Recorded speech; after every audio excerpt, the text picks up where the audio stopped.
Right, so I'm back from a week, a bit under a week, been away out of mobile reception range. So I closed out the equity and currency positions I had before I went away. Unfortunately, of course. So the stories you might remember, tracking back like a few weeks back to beginning of November, I talked about this being a topping pattern in here, thinking, all right, that's it. And it was a few things. It was outside the Bollinger Bands. It was top of this range. Overbought on a few things. It really made this run. I think the Fibbo ratios kind of meant that was like pretty much where it was going to stall. And it stalled there, so that was good. And I picked up some points here. Then around about here, closed it out, turned it, made a few points coming back. But was looking to re-short it because I still believed that was a bit of a top. So, like all good things with trading, sometimes the shit just doesn't go your way. So I shorted it in here at 46.94. It's right in there. And I set a stop of 47.50. I set the 47.50 stop because it was just a touch above there at 47.43. This is in the futures. Futures being the real market. But when the market did this, right? Boom, boom, and start doing this, particularly with these candles in here. As you can see, they were pretty punchy. I mean, that's not an hourly, right? So it's a small time frame, but not tiny. To me, and when it started breaking these levels in here, so you can see that's 47.45 or whatever up there. But there were these other levels around that 47.20 level, right? It's a lot of resistance there. So when it actually broke through, I stopped out at 47.25, and at the time I thought, well, look, that's it. I think it's off to the races again. But probably went on holidays, right? Came back, and this morning I've just seen this guy done this, and it's just been tanked. So unfortunately, I missed out on basically where I stopped out at 47.25. It's 175 points, close to 200 points. Sometimes trading, it doesn't go your way despite your best intentions. It's a real shitter. So that's a bit of a war story, a frustration story of, I had a stop. I mean, I would have got stopped out here at 47.52 if I just left it as a call level, which probably would have been even more frustrating. But I guess it shows that my initial feel for a call level at 47.50 was kind of spot on. But it does pay, it always pays to give your call levels a bit more room. And I should have stuck to my 47.50, and I really could have, should have, would have. Probably added like another 10 points onto it from that previous high to make sure that it had really broken through. Would have been better. Mind you, I probably would have taken the profits here anyway. So that's the S&P. It's looking kind of interesting. I'm a bit low conviction on where the S&P is to next. It is at this key level around 47.50 at the moment. And it's just opened in the US, and it has sunk a little bit there. It's not oversold on the 4 hourly. To me, this doesn't look like any bottom yet. I think that it's probably got more to run. So I'm going to start and watch a little bit. I'm a bit wary of what happens if it does break this 45.50 level, what it's going to do here. So I'm pretty cautious on it. It's certainly struggled. It's leading up to Christmas. There's obviously the Omicron situation going on. Biden's bill getting binned. It's a tricky one. You can see it's having quite a shunt down just in the last few minutes since the open. That's just it then. Boom, boom. Anyway, so that is the US equities. There's a couple of other things going on though, which I'll just kind of refer back to in terms of risk events. One is keeping an eye on the Turkish lira, just for this is what a potential emerging market sovereign default looks like. This is a full-blown currency crisis that we're seeing unfold. interesting thing about it, you can see how the central bank has, you know, they have, and a lot of this selling of the lira kicks off in Europe, right? That's kind of 4 o'clock in the afternoon, right? And the lira is kind of sitting around this level around 11, and it just shot up. The central bank was basically selling the dollars, buying the lira, getting it back down, using up their currency reserves. And the rest of the market said, nah, that's not going to happen. You know, and they went and had like had another go. You know, see, this is like 4 o'clock in the afternoon as well when it kind of takes off. See, that's 4 o'clock on the time thing. That's 4 o'clock Australian time, which is basically around about when Europe starts opening. It's kind of 5 o'clock start opening. There's probably like another one here, right? Yeah, same thing. You can see that little uptick, 4 o'clock. You know, here, 4 o'clock, little uptick. That's when they take on the central bank. The central bank had another go here. This is probably 4 o'clock. 1 o'clock, a bit earlier. There's 4 o'clock. Around about here.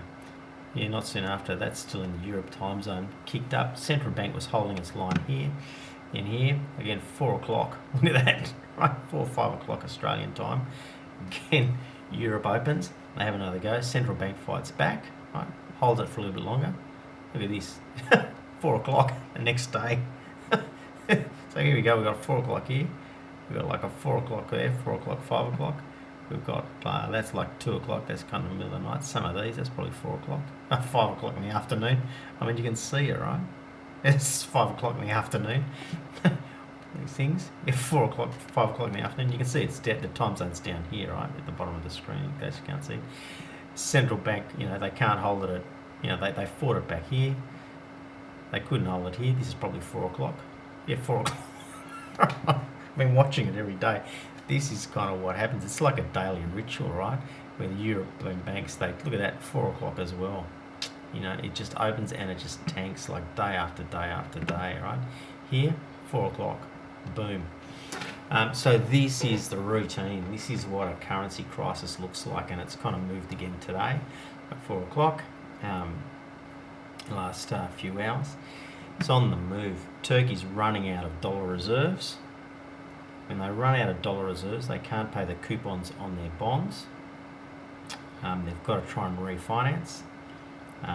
With inflation running at 20%, with a turnover of finance ministers, with almost $130 billion of offshore bonds maturing in the next 12 months, these guys are in trouble. It's the kind of event that would trigger a correction in the equity markets.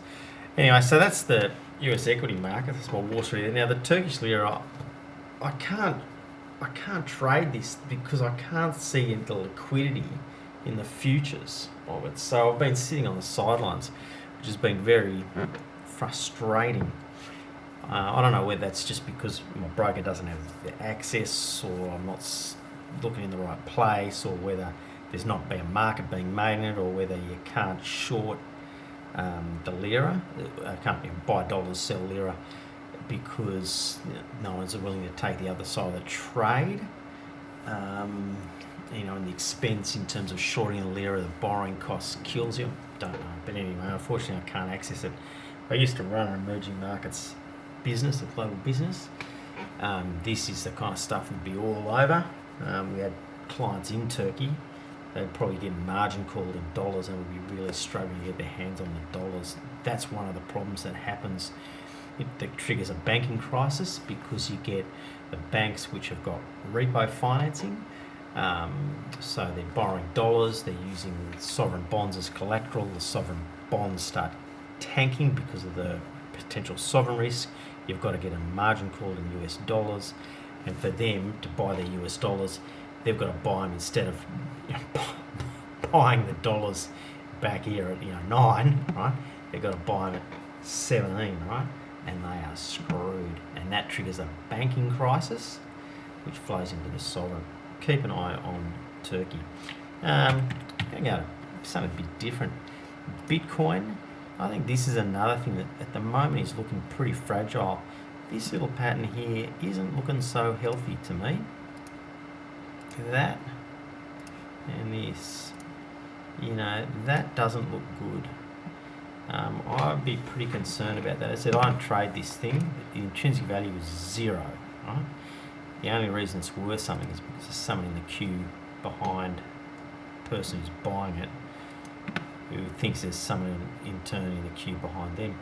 Now, the things that I'm kind of watching with this is just because it's a global risk story, right? You can see with some of these, you know, topping patterns before, you know, they have like 80%, you know, pullbacks. Now, and it's the 80 again. We haven't had 80, right? There's been 50, right? But it hasn't been 80. 80 takes it down here, right? 12,000, right? Can you imagine? Imagine Bitcoin going to 12,000. Just the number. It basically goes from like $1 trillion to like 200 billion, right? Gets spanked. I mean, I'll be laughing, right? But that's a big risk factor in the markets, which would flow through elsewhere. Having said that, this doesn't really look like a topping pattern to me at all. Right? These are topping patterns, right? It's the same one there, same one there. This is obviously the reverse of those, which is why it wasn't a topping pattern. These sideways ranges generally they're more consolidations before that move continues actually. But having said that, it is a little bit fragile, and I'd say getting down to 30, maybe 31, 32 odds on. The other factor behind that is when you look at these tops, look at these monthly RSIs, massively overbought for quite a while, massively overbought for quite a while, massively overbought for quite a while, right? And then it starts to tank, right? And it doesn't tank until the RSIs have come off, right? So you can see this is where the RSI is the last big peak.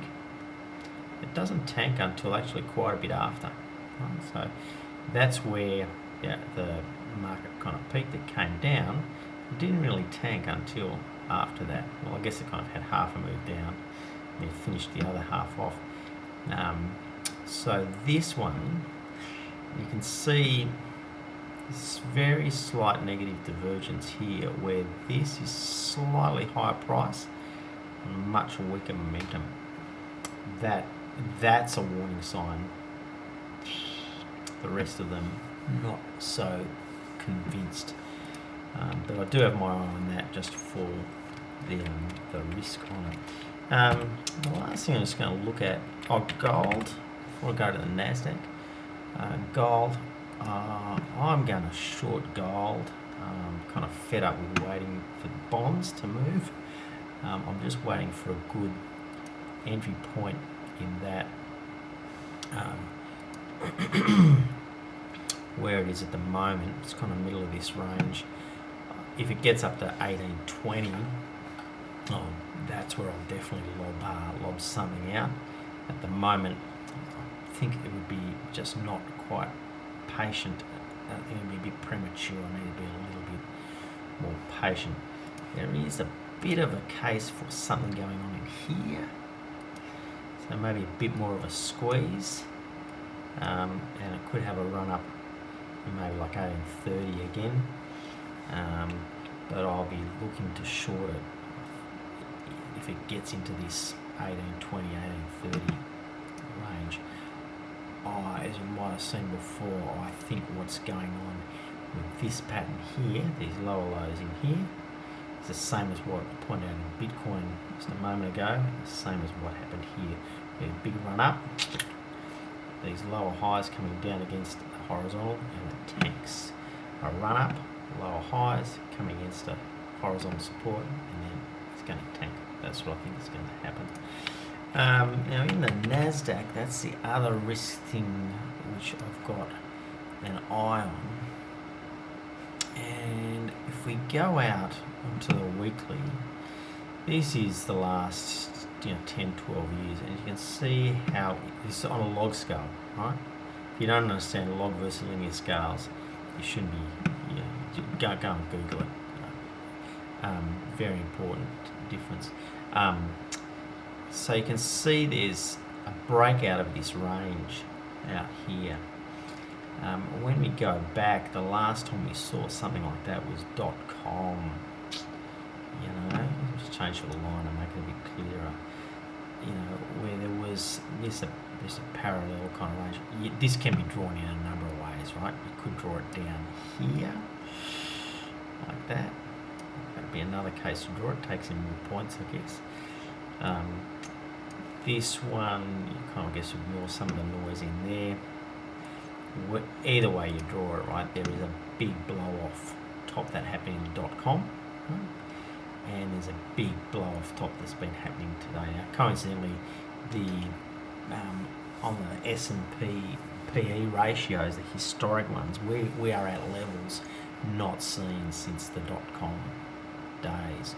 So in terms of the technicals on the on the Nasdaq, now what do these channels say? They kind of say normal growth, normal growth, normal growth, normal growth, normal growth, abnormal growth, right? That's what a channel is. Normal, normal, normal, normal, normal, normal, normal, normal, normal, abnormal, right? That's what it says. Ignore that. That's just something on this software that I use, right? So this is normal, normal, normal, normal. Life is normal, life is normal, life is abnormal, right? Life is normal, normal, normal, normal. Life is abnormal, right? This is abnormal, right? So how long abnormal is going to last? Well, no one knows, right? But there are a few things that I am wary of. That when this little sucker goes ping, it will come back to here, right, at least. That is another 13%, not that far, right? 20% from the top, right? Reasonable correction. It could go a lot further, right? If it comes back to the bottom of this channel, right, that is another 35%. That's a big one, right? When you think about this COVID move, it wasn't big in the scheme of things. That was just it was sudden, right? But it was just, it was in the normal range. Right? It was well within the life is normal channel that we were living in, right? We are now outside of normal. It needs to come back to normal. That's the way kind of things work historically anyway. Now we can see the power of the negative divergence that happens when you've got this price action going high and the RSI's coming off. It was there, had a correction here.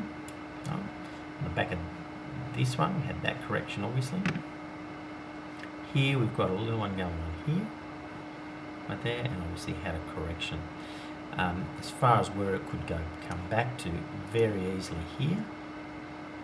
Right, that's probably another 5%, something like that, I don't know. Yeah, 5%, 5.5%. But it could go, I don't leave that in there. I don't want to leave that in there. But it could come back, a lot further than that quite easily. I'd say the next level would be somewhere in,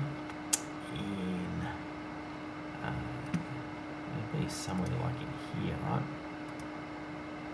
Somewhere in that range. So that's the Nasdaq, and I guess coming back to the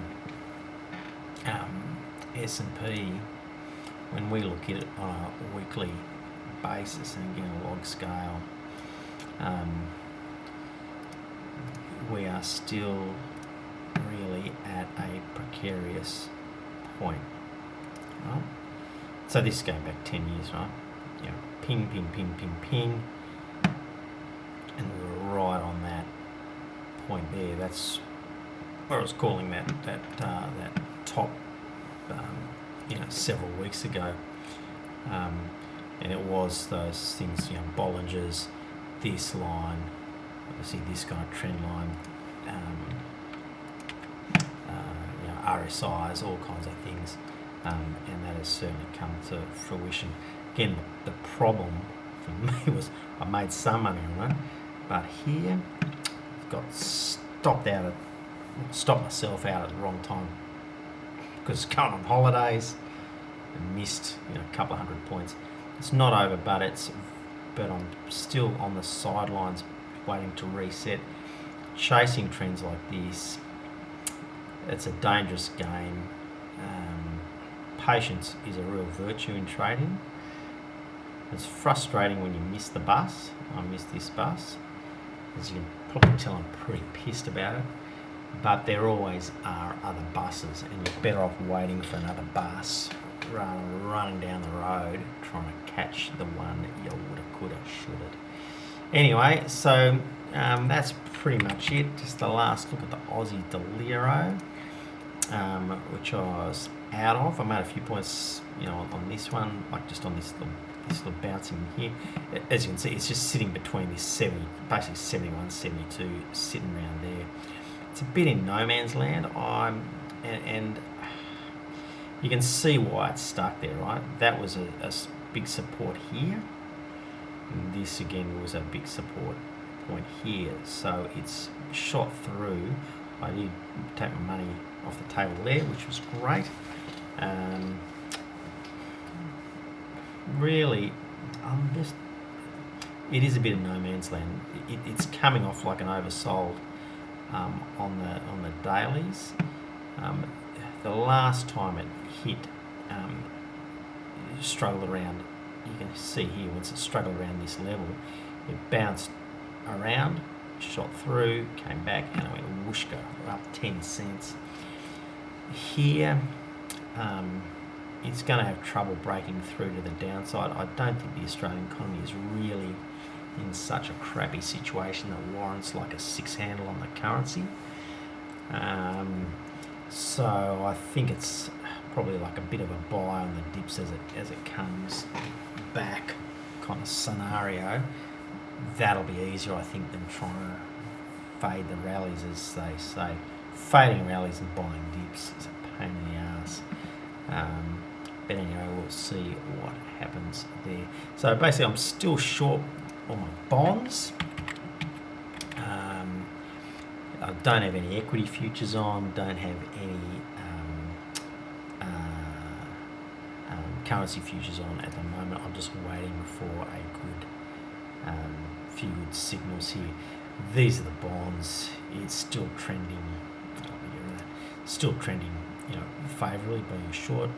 Part of this is exaggerated by rolling down the curve, but I think with those recent inflation figures, these things only go on one way.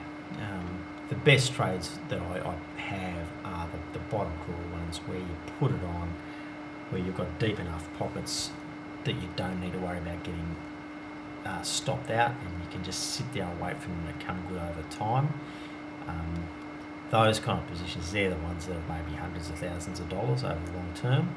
The chopping around, trying to pick up 50 or 100 points on the S&P or the Australian equity futures, that's a tough game, and the risk reward is a pain in the ass.